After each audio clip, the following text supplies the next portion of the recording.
Jo vetëm ditën, por edhe në orët e vona të mbrëmjes, prindërit shkodran vijojnë të qëndrojnë në radhë për pajisjen me tekste shkollore.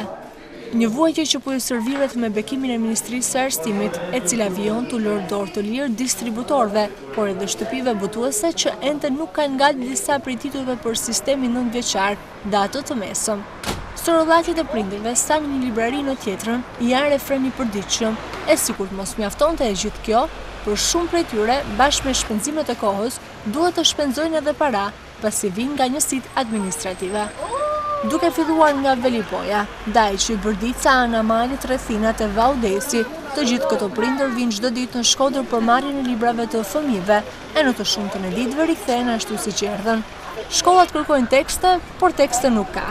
E pafalshme se si kjo situatë ka degraduar deri në këtë pikë dhe askush nuk pyet për humbjen e pafundme të kohës dhe sjelljet e këtyre prindërve që sakrifikojnë për arsimimin e fëmijëve.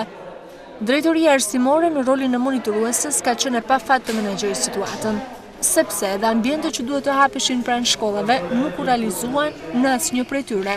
Dhe sot, 28.000 nxënës kanë në dispozicion 8 pika shitje librash që nuk janë të afta të kryejnë në kohë nevojat që paraqiten.